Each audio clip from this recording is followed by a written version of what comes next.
Segundo a apuração do jornal Folha de São Paulo, o governo federal pretende criar uma comissão para conseguir julgar as questões do Enem, se elas estão ferindo valores morais, éticos aí do povo brasileiro e saber se são questões subjetivas. Na prática, querendo eliminar questões supostamente de esquerda. Será que está certo isso? Se vocês querem entender um pouco mais sobre o assunto e muito mais sobre geografia, geopolítica, atualidades, notícias, polêmicas, enfim, tudo para se manter sempre bem atualizado, já se inscreve no canal, deixa seu like e compartilha esse vídeo, que o professor Ricardo conta muito com a sua ajuda. Não esquece também, galera, a plataforma completinha de geografia e atualidades para você pré-vestibulando e concurseiro, link aqui na descrição. Tamo junto? Então tá.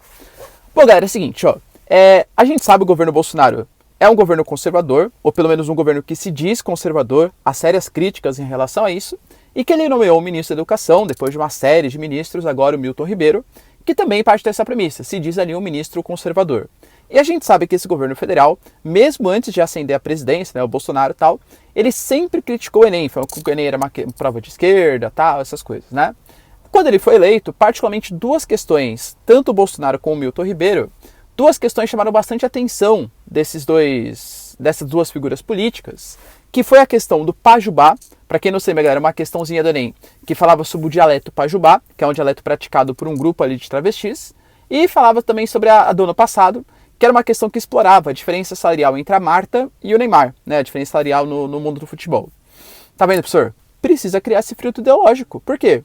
Porque eu não sou um travesti. Então quem é travesti, obviamente, vai saber o dialeto Pajubá e vai levar vantagem. Então o Enem está querendo colocar só travestis em universidades federais. E mais, eu parto de uma premissa um pouco mais direita, mais liberal. Acho que a culpa é do mercado. Acho que o Estado não tem que interferir para solucionar a questão diferencial entre homens e mulheres. Então eu também vou ser prejudicado por essa questão, porque vai ajudar pessoas de esquerda.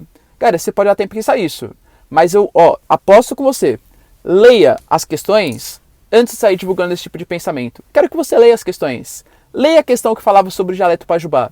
A questão que falava sobre o dialeto Pajubá falava que o Pajubá era um dialeto, mas não perguntava o significado de determinada palavra. O que ele perguntava? Ele perguntava o que era um dialeto, inclusive o Pajubá, usava o Pajubá como um tipo de exemplo, tá?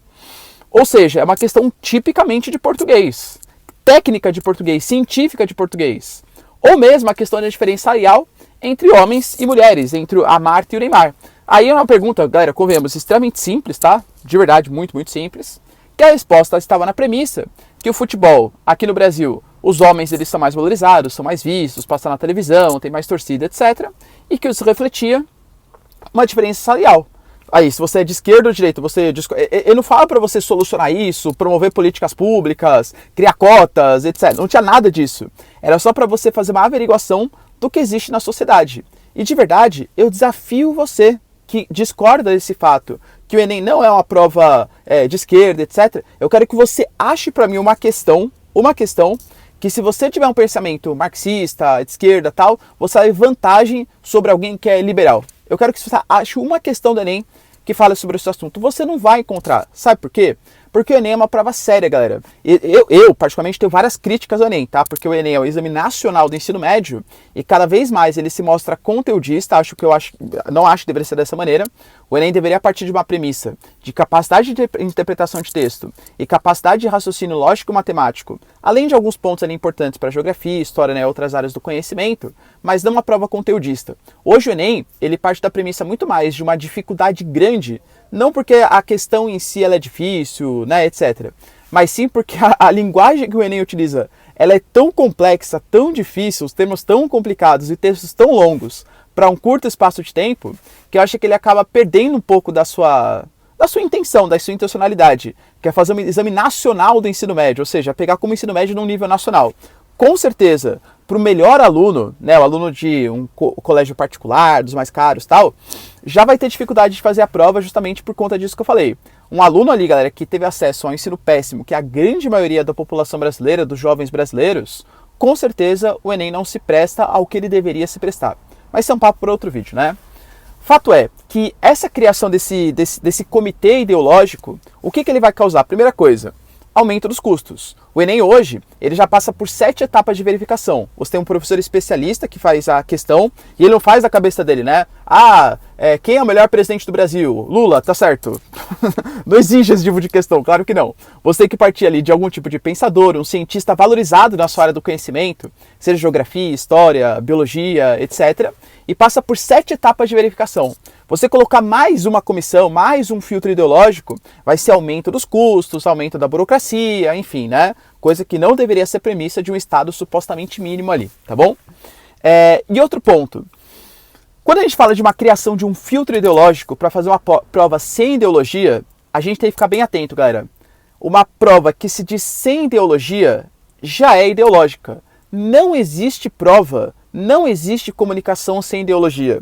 O mais justo, o mais correto é você se vender falando que existe toda a prova, etc., é ideológica e não falando que a sua prova é supostamente não ideológica ou imparcial.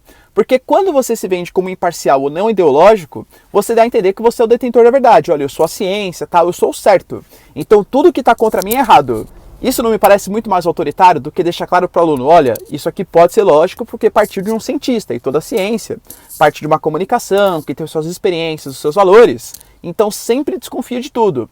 Não crie convicções dogmáticas. Sempre tenha o seu próprio raciocínio ideológico, o seu raciocínio crítico. Para mim isso parece muito mais válido. E essa suposta não ideologia que o governo federal está tentando vender é uma ideologia bem conhecida, tá? Por exemplo, desde 2019, percebam que não aparecem questões sobre a ditadura militar. E, aliás, inclusive o parecer do INEP falava que era necessário trocar o termo ditadura militar por regime militar. E aí, isso não é ideológico não, né? Imagina, não cair ditadura, não cair temas polêmicos não é ideológico. Por exemplo, a gente não pode chamar de ditadura. Não, imagina, um governo que desde o AI-5 fechou o Congresso, supressão de liberdades individuais, manipulação, censura da imprensa. Isso não é ditadura não, né? Imagina. Chamar de ditadura é isso, regime militar. Não é ideológico? Então não podem cair questões, por exemplo, que falem sobre o crescimento chinês. Porque a China está exaltando o comunista? Como assim vai exaltar comunista? Não podem cair questões que falem sobre a Revolução Cubana? Não, porque tudo isso é sem importância. Ou então que tratem sobre o socialismo. Marx? Desprezível para a história da ciência. Para quem interessa, né? O método dialético, científico, o materialismo histórico, isso não importa para a ciência. Por quê? Porque essa doutrinação comunista. Galera, de verdade, isso não é censura? O cara não é importante para o século XIX? Não é importante para a ciência, a produção de conhecimento? E agora vai ser desprezado? Esse filtro ideológico é para barrar questões que falem sobre autores marxistas, etc., porque eles não são importantes para a ciência? Vocês não conseguem perceber o quanto isso é ditatorial? O quanto isso é censura por parte do governo federal?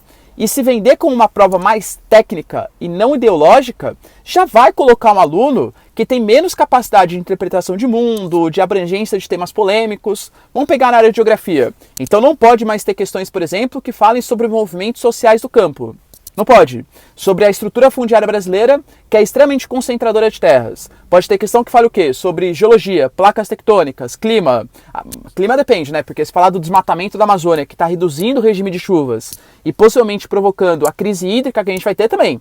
Porque aí está criticando o governo, não pode criticar o governo, já é ideológico já. Então tem que perguntar qual a característica da folha da mata das araucárias, que é uma aciculifoliada. Galera, isso é ideologia, tá? Então o Enem já não é uma prova que eu gosto, e se realmente, além desse aumento de custos, criar esse filtro ideológico para tornar uma prova não de esquerda, supostamente, a tendência é que o Enem fique ainda pior. E você, o que você pensa sobre o assunto? Concorda comigo? Deixa aí nos comentários, galera, quero saber a sua opinião. Eu particularmente estou extremamente preocupado, mas vamos ver como vai andar a carruagem. Se vocês curtiram o vídeo, galera, já deixa seu like, se inscreve no canal e tamo junto. Beijos, abraços e